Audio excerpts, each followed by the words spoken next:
Good evening, everyone. It's Dave, and I think we woke up Bo. Big stretch there. She's gonna stay inside while we walk through the garden today. So, time is running out for at least the daylight. So I thought I'd better get this done because tomorrow is Saturday. That means today is August 30th. It's a Friday, and the sun is setting, or at least maybe already has set. So we'll do a quick walkthrough of the garden. Got a little bit of yard work done this week. I've been recovering from some surgery. Get the stitches out later in this week, but I was able to do some yard mowing, and the weather was exceptionally nice this week. It was even, gasp, cloudy this morning, but we are in for a very, very hot week. We've got about 5 days of 100-degree weather, and I'm hoping we can get through it pretty smoothly, but we'll see. So a week from Saturday, we should be back in the low 90s, high 80s. So we will see how that goes. And the zinnias, of course, looking great as always, and the calibrachoa underneath.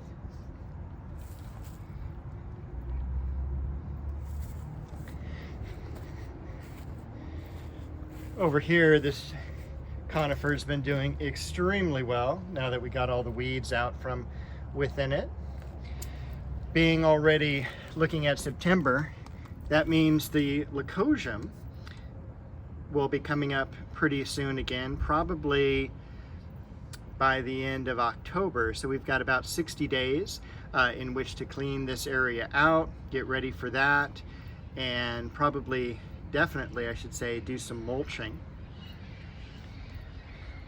The back, nothing's been moved, so we're just keeping everything watered because it would be tough to do some planting in this hot weather. Got some beautiful crepe myrtle coming up, and it looks like one last bloom on the plumeria. Kind of hear the parrots in the background, and in fact, if I remember, I will put in some parrot video. Hope you enjoyed that. So, got the hanging basket dendrobium variety of orchid. Not the usual dendrobium that you will find in the nurseries, but that is from Andy's nursery. Andy's will be having an open house coming up pretty soon, so I'm going to head down there to San Diego again. Got variegated geranium, Shishigashira Japanese maple. Take a look at our pomegranate here. Doing really well. Back here, got the magnolia.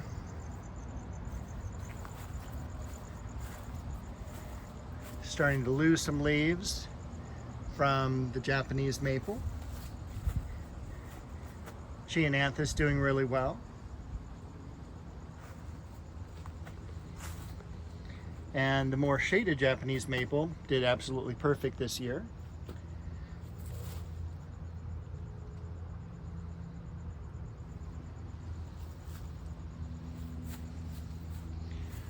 I'll be working on getting rid of the suckers from the liquid amber tree that was cut down a little bit over a year ago.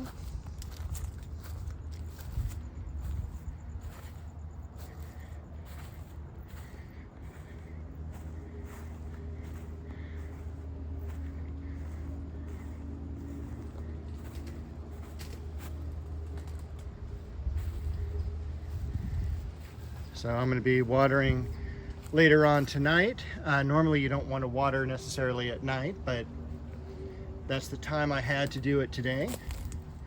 Wanted to show you the Tabernet Montana bloom over here. Thought that was really beautiful. And one of the plants that I've struggled to grow a couple of times and it just didn't make it, and luckily this one did, so I'm really happy about that. The gladiola plants, they're dying back to the ground. They should be done in about another month, where I can cut them back to the bulbs. Looking forward also to the Scilla that'll be coming up along the railroad ties here.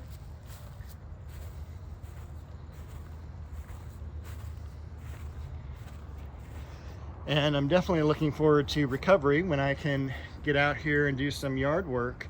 I'm also looking forward to that cooler weather, because doing yard work in hot weather is not the best combination. Look at those beautiful blooms on the almond bush there. That has done just so extremely well. And it's already taller than I am, so it's right at about 6.5, 7 feet. And looking forward to also replacing that plum tree that unfortunately got the termites. I still need to prune back some bearded iris.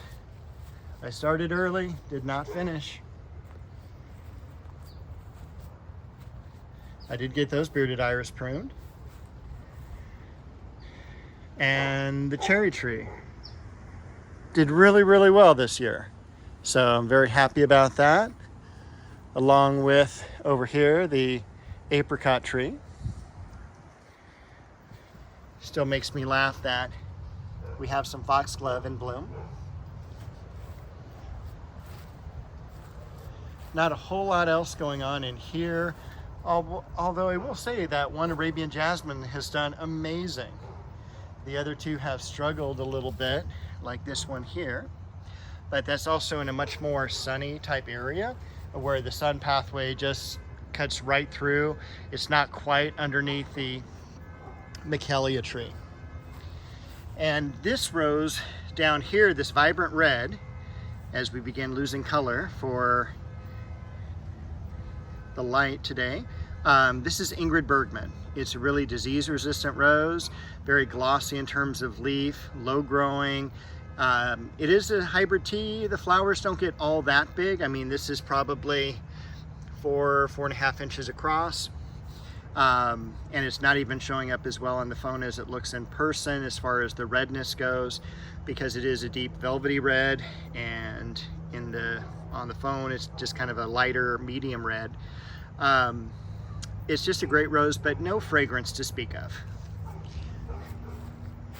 The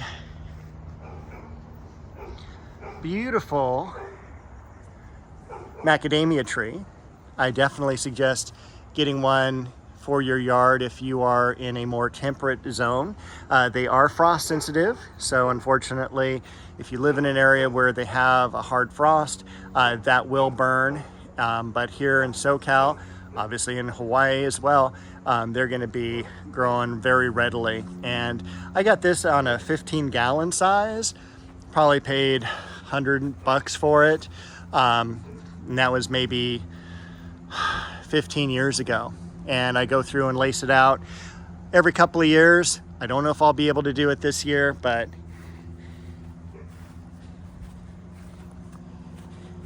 some beautiful plumbagos up there,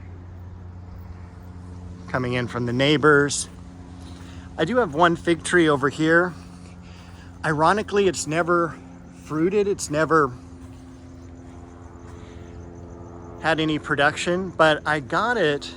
I didn't get it. It actually seeded, I'm sure, from a neighbor's tree, but I thought that the trunk was so incredibly straight, it would be great for next to the fence, just in case if the fence falls against it. This is the Hymnosporum tree. I'll be pruning that as well, lacing it out, very fragrant in the springtime. The magnolia, Solangiana pink. And I think the last tree I'll show you over here is the crepe myrtle.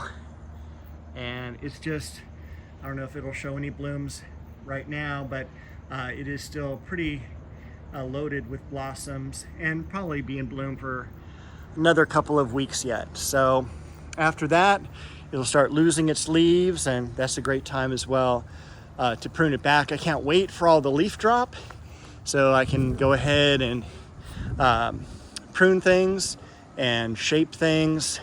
Want to cut back all that ligustrum in the back. I want to build a shade structure right here to enjoy maybe an arbor and sitting area back here in the corner, and perhaps even like right through here, make another planter bed or two, cut down on the lawn, cut down on the mowing, also cut down on the water usage. And the first thing I actually want to do, one of the things I am going to plant, is another of the yellow magnolias right ahead of us, balancing that out over here. All right, I think that is everything I wanted to share with you today. I will let you guys go and see you next week, hopefully with a much more informative video, and I hope everyone stays cool in this next heat wave.